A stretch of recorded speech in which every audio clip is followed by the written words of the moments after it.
What did you think of this game? I thought personally it was the best first 45 minutes of the tournament, and Canada so heroic, but in the end they couldn't get enough. Give me your reactions of this game. Best 45 minutes, including the one when we saw Spain go and score 3. You know what? I might actually agree with you, certainly, in terms of taking the game to the opposition. I don't want to say Belgium were unprepared. We know Roberto Martinez, how meticulous he is. But it certainly felt that way. They just went out. They went for the jugular. They had a difficult time playing out from the back.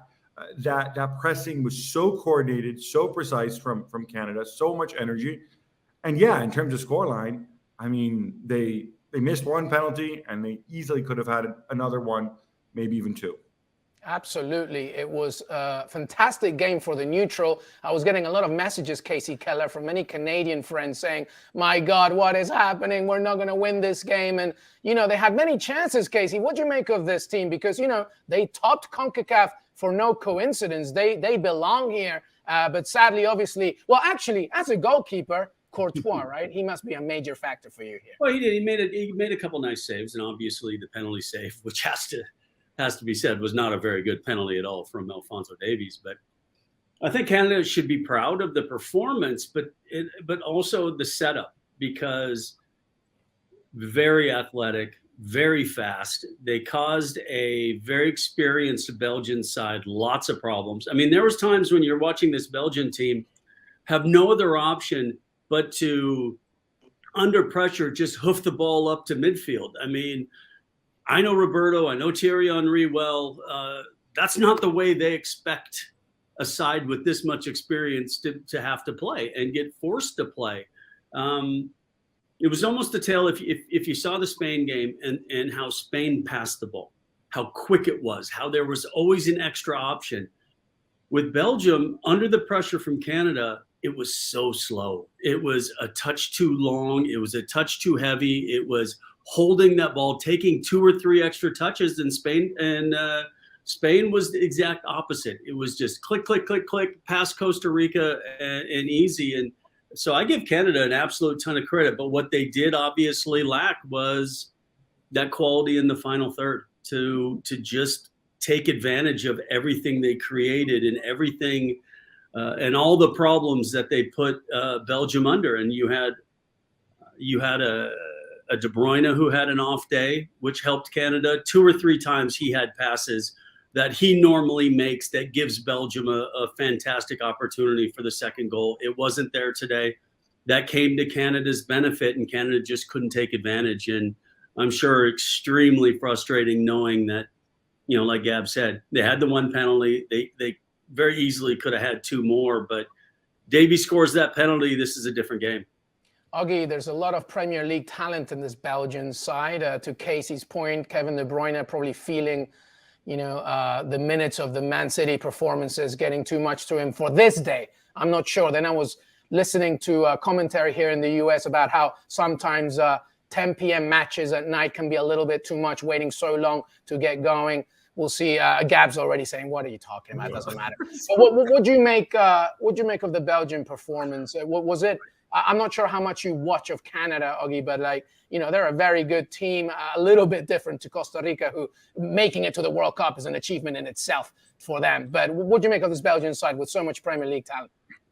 Yeah, well, listen, Canada, I've not seen Canada before, but I was very impressed by Canada, how energetic they were and how determined they were. But in terms of Belgium, I do wonder, they had a kind of a different build-up to a lot of the European sides. They spent a week in Kuwait and had a game over there. I think they played Egypt. So, whether they just had a game too many, they looked leggy tonight. They looked like they probably didn't have the energy they needed. So a lot of the teams have come to Qatar and just basically spent a week preparing, training, getting used to the conditions. So perhaps Belgium just overdone it a bit and they just put a bit too much in the legs. And they were caught out tonight by a team that was full of energy, full of, the first game in a World Cup in 36 years, the first, Canada's only second World Cup. So there's a lot of kind of meaning to this for Canada. And you could see that they were energized by it and Belgium were caught out by it. And I think Belgium were very lucky to win tonight, extremely lucky to win. I do feel sorry for Canada that they didn't get the result or a draw that they deserve. But the big fear now is that whether Canada, having played so well tonight, can find something in the next 2 games to get something out of the group, because that performance tonight suggested that they should get a point or a victory in this group. But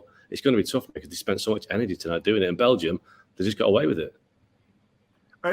Sorry, I got to go back to this. This thing about, the Premier League players are hurt because they're not used to kicking off at 10 o'clock in the evening. No, that's not what I was saying. No, but you were repeating what somebody else said, right? No. My description of it was wrong, Gab. I was saying that Telemundo was discussing about, it wasn't a Premier League thing. I connected it wrongly to De Bruyne. The conversation was more about the fact that it's a little tough sometimes, specifically for a Canadian side that pushes so much, to have games late at night. They're waiting all day for this, and then maybe that happens because it's a 10 p.m. game. Cramps and things like that can be a little bit easier to get. That was my only point. It wasn't really a Premier League side. Go ahead, my friend. Yeah, they've got like sports scientists. I know it's Canada, right? But they are pretty sophisticated up there. They've got doctors and sports scientists. You set your alarm a little bit later. It still gets kind of, it still gets dark pretty early here around 5 o'clock. Like, oh God, this was a new one. The playing at 10 o'clock causes cramps. What do I know? You don't know that? That's science. That's like clearly. In a Maybe different time zone as well. We're having long days in Qatar, but we're getting up at 8, 9 o'clock and going to bed at 4 in the morning because it's such a long day. So maybe the Belgians are having the same problems as we are, and the Canadians, that finding that these days are endless because they looked at today because your point earlier, they just did not have the legs compared to Canada. So. All right. Well, let's refocus on this game, and let's bring it back to Canada for a second, because I do want to go back to a point specifically in that first half. Alphonso Davies, Thibaut Courtois saw where Alphonso was taking it all day. So it wasn't a very good penalty, but there were other chances as well in this, Kasey Keller, about, and Canada really no excuse for them not to score a goal in the first 45 minutes. No, and even as the second half progressed, there was lots of crosses in the box. There was lots of, little misclearances from Belgium with some very experienced players that you expected to be cleaner in the way they played. We can all go back to the intentional ball back from Hazard that shouldn't have been called offside, and then had a second opportunity at the penalty. But, take all that aside, they created enough out of the run of play to get goals. And I think that's where, that little step up, I think what you saw, we all know that Batshuayi is not Lukaku. But he had a moment, Mary, where he made a good run. There was a good ball through, and he took his chance. He struck it well, where a couple of the other, Canadian strikers, when they needed that moment of quality, they just weren't able to get it. Now, Kyle Larin comes in, has a little header, but in the end, it's a comfortable save from Courtois. With everything they did, there wasn't one save from Courtois where I went, all right, that's the difference. Everything that Canada did, I expected Courtois to make that save, and it was doable. It was comfortable in the end, and I think that's where Canada was lacking that little bit of composure, in the end, to just slow down in the final third, because up until the final third, they ran Belgium ragged. And yes, of course, when you commit that many numbers forward and you push that way, you're going to have opportunities, Belgium, on the counterattack, which they did at multiple times. But I feel for Canada a little bit, because they should have at least gotten a point out of that game.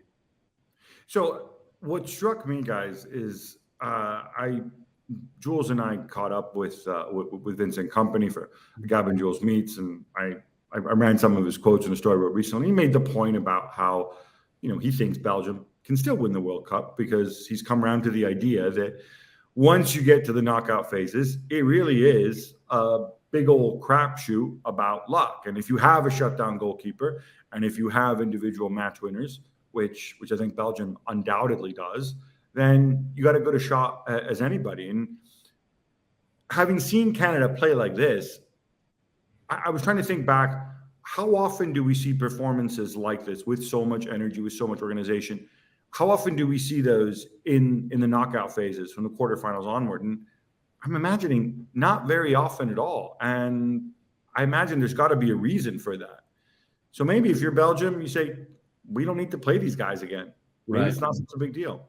So to your point, Gab, when I was at Millwall in the championship, we beat Chelsea in the cup. We beat Arsenal in the cup. We beat Everton in the cup.